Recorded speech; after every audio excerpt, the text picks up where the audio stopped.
bakunze b'Inganzo Nyarwanda TV. Umunsi rero muri studio twabateguriye umuhanzi. Amakuru y'uwo musore biragenda. Murabona ni umusore rero ujya kugira igisage nk'icya Serasi. Ndabona ashobora kuba ari n'umuraperi. Nibyo? Uri umuraperi? Ubu rero uri muri studio z'Inganzo Nyarwanda TV, ugiye kugira icyo ubwira abasaba guhanza amaso. Watangira wibwira abaduteze amatwi n'abaduhanze amaso. Nitwa JD. JD ni muntu ki? JD ni umuraperi kandi nyine ukeneye kuzagira vision nziza. Niyo mpamvu iteka ryose mba niteguye. Mfite indirimbo imwe ariko nyine byaterwa wenda n'icyo wenda mwashaka kumbazaho kabisa, nimba ariyo nabakubitiraho agapera cyangwa kubitaho agapera ku ndirimbo ufite imwe. Hanyuma yarasohotse nta kibazo, irakoze agapera twagiye. Umwana ntiyabaho adafite ibiryo nyina, imodoka ntiyagenda idafite esase, nanjye sinabaho ntagufite wowe nkunda, ndagutekereza kubireka ntibyo akunda, ibiryo nariyo gihari biracyari munda, umutima wababaje uhora udunda, kuno nigenge siraga kutavaho ugenda, wabyimye agaciro maze uca uragenda. Bakunze bacu rero murumva ko ni umuraperi, ni Mr. JD. Afite impano y'ubuhanzi, afite n'indi mpano idasanzwe yo gukina komedi. Mubonye n'uburyo yambaye nawe ubwawe byagusetsa, ariko hari abashaka kureba no mu maso, wabiyereka gute? Bibaye byiza nakuramo rinete cyangwa esa n'ukuramo noneho noneho urabona ko barahita bamenya ni JD wa undi wahimbiye indirimbo ari Butare cyangwa ni barahita bakumenya. Ariko ni ba bandi mwafatanyije numvise mu ririmbano ni Pasi, hari uwo bita Pasi, hari n'uwo bita Mugabe. Pasi na Mugabe. Ubu Mugabe aguhanze amaso kuri Inganzo Nyarwanda TV. Sawa rero noneho reka tuze tugiye kureba indirimbo yawe. Indirimbo yawe yitwa Urakumbuka JD. Urakumbuka. Bakunzi b'Inganzo Nyarwanda TV rero mwumvise indirimbo ya JD Urakumbuwe. Mu kanya turaza kuyibakiriraho, turayibakinira rwose muyumve. Ni indirimbo nziza ya audio, izanakorerwa amashusho. Ndibaza nimara kujya kuri ino chain Inganzo Nyarwanda TV, turaza guhita dushaka uburyo tuyikoresha n'amashusho, cyane ko atubwira ko ubu ngubu yarangije kujya muri studio. JD, producer wagukoreye iriya ndirimbo yitwa nde? Yitwa Mwigisha Pro. Mwigisha Pro. Ni uw'i Butare? Uw'i Butare bita Itumba. Itumba? Hafi ya Zaranga. Hafi ya Zaranga no ku Mukoni. Haranda hazi cyane. Nka DJ Pro. Nanjye noneho Mwigisha Pro nyine wazaza nanjye vuga kampani. Aha, ngo rero numvise indirimbo yawe ni nziza, igisigaye ni ukuyumvisha abaduteze amatwi, hanyuma tukazongera tukagutumira muri studio, ariko ujya ukina n'urwenya.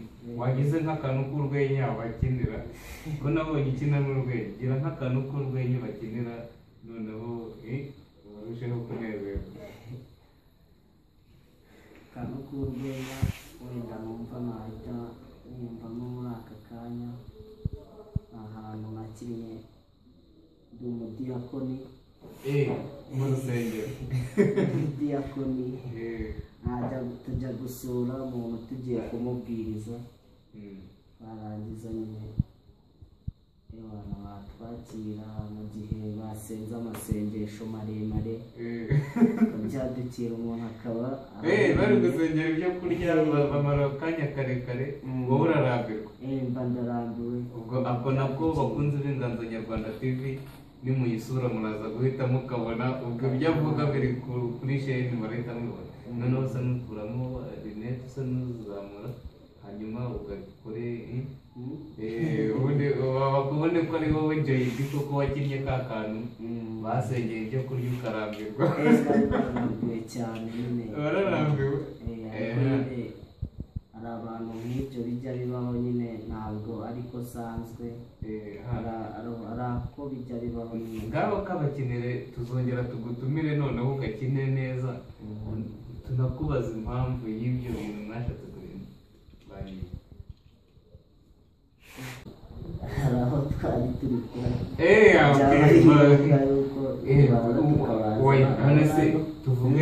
tuvuge njyewe ndi bishop cyangwa se ndi mwarimu ngiye gusenga ibyo kurya tugiye gufungura ndakwinginze kugera ku byezo umugisha utunga umubiri nawe utunga ubugingo fasha batabibonye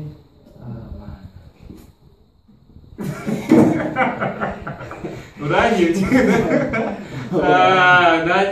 ntacyo tuzagakora neza isakoje nyine wenda nk'iyo ari nk'isahani urabibona nyine nawe nasengaga wowe uri kwirira wari warambiwe okay sawa tuzabona JD tuba dufite abatumirwa benshi ubwo urakoze cyane wakoze cyane kwitabira ubutumire bwacu sawa namwe tuzongera tugutumire hanyuma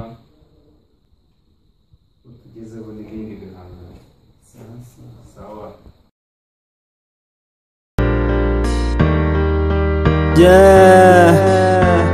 ni JD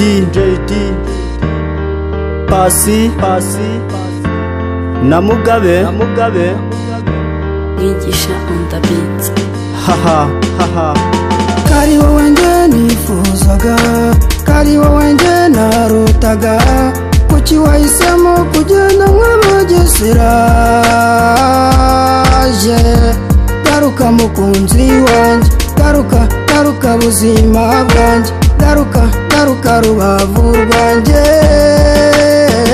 urakumbuwe umwana ntiyabaho adafite ibere rya nyina imodoka ntiyagenda idafite esase nanjye sinabaho nagufite wowe nkunda ndagutekereza kubireka nibyo akunda ibiryo nariye ugihari biracyari mu nda umutima wababaje uhora udunda kuntu nigendeseraga utava ugenda wabyimye agaciro maze uca uragenda kureba umugongo wawe byari biteye agahinda nakubeshya ibura ryawe ryavanze gahunda ko wajyaga umbera umuyobozi wazo zose ugashima izigenda zitagenda tukazibukira ukita ku magambo y'abamvuga basebya kuko umugambi wabo nta wundi ni ukukuyobya bakakwibagiza igihango cyiza twagiranye bikarangira dutanye mbese tutabanye kari wowe nge nifuzaga kari wowe nge narotaga kuki wahisemo kugenda nk'abagesera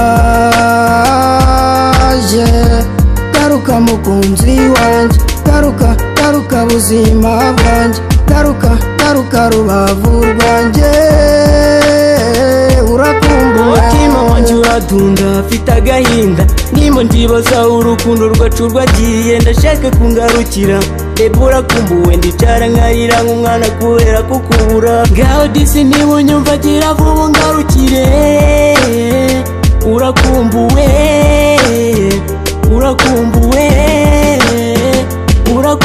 ibyanga nzajya kwa makuza nsimbuke manuke kuko iyo ndi kurya ndamira ntibimanuke niba narakubabaje si ngombwa ngo undeke garuka urakumbuwe kari wowe nge nifuzaga kari wowe nge narotaga kuki wahisemo kugenda nk'abagesera garuka mukunzi wanjye garuka buzima bwanjye garuka rubavu rwanjye urakumbuwe